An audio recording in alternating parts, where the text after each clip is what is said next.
आवाज India news channel, शोध सत्याचा। महाराष्ट्रात सुरू असलेल्या संततधार पावसामुळे अनेक जिल्ह्यांमध्ये पूरस्थिती निर्माण झाली आहे।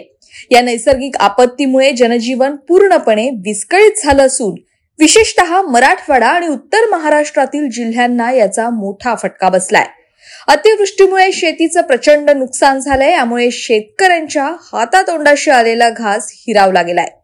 सोलापूर जिल्ह्यात पावसाने हाहाकार माजवला असून शहराकडे येणारे आणि शहरातून जाणारे रेल्वे आणि रस्ते मार्ग पाण्याखाली गेल्याने वाहतूक पूर्णपणे ठप्प झाली आहे। सीना नदीला आलेल्या पुरामुळे सोलापूर मुंबई वंदे भारत आणि हुतात्मा एक्सप्रेस यासारख्या महत्त्वाच्या गाड्या या थांबवण्यात आल्यात। मुख्यमंत्री देवेंद्र फडणवीस यांनी राज्यातील पूर परिस्थितीचा आढावा घेतलाय। आतापर्यंत 8 जणांचा मृत्यू झाला असून 10 जण जखमी झाल्याची माहिती दिली होती। मराठवाड्यासह अनेक भागात पावसामुळे दारुण परिस्थिती निर्माण झाली असून गावं, घरं, शेती सगळं काही पाण्याखाली गेलंय।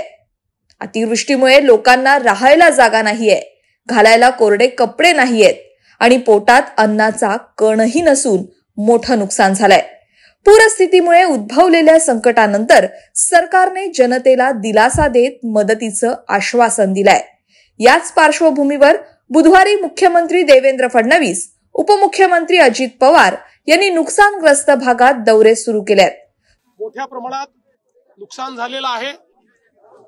राज्य सरकारच्या वतीनं आम्ही तातडीनं मदत सुरू केली आहे। कालही आम्ही जवळपास 2000 कोटी रुपये रिलीज केलेले आहेत आणि शेतकऱ्यांना तर आम्ही मदत करणारच आहोत, पण त्यासोबत आम्ही ज्यांच्या घरांचं नुकसान झालेलं आहे, ज्यांच्या अन्नधान्याचं नुकसान झालं आहे, अशांना देखील आम्ही मदत करणार आहोत। शेरड, करड, तुमच्या गाई, म्हशी अशा पद्धतीनं कोंबड्या अशा पद्धतीचं काही काहींचं नुकसान झालंय। काहींनी शिफ्ट केलंय, परंतु ज्यांचं नुकसान झालंय ते मध्ये आपण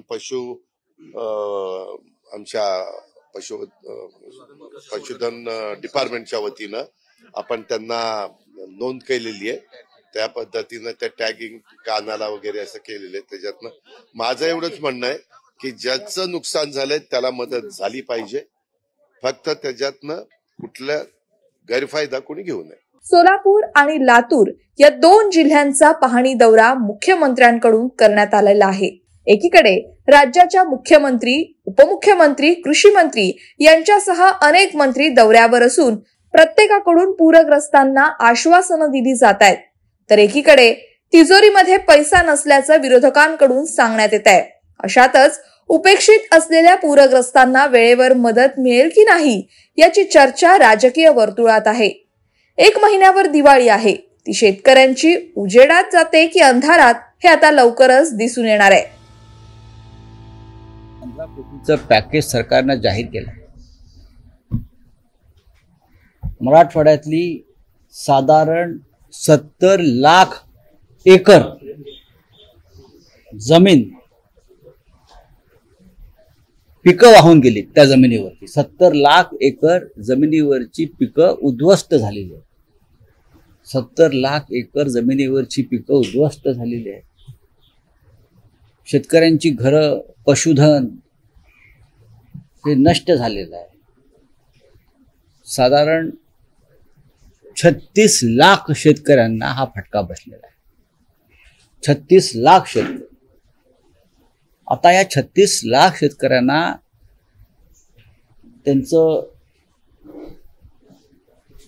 पीक, पशुधन, घरदार गावाच्या गावं वाहून गेली आणि 9 लाख कोटीचं कर्ज असलेल्या या सरकारनं 2215 रुपये कागदावरती मंजूर केले।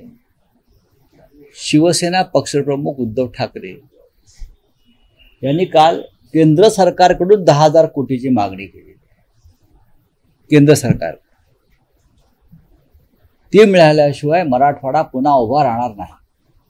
उभा राहण्यासाठी फार वेळ लागेल, पण तग धरणार नाही। आताच्या परिस्थितीमध्ये 10,000 कोटी तात्काळ मराठवाड्याच्या पूरग्रस्तांना मदत मिळावी अशी मागणी शिवसेना पक्षप्रमुख उद्धव ठाकरे यांनी केली आहे.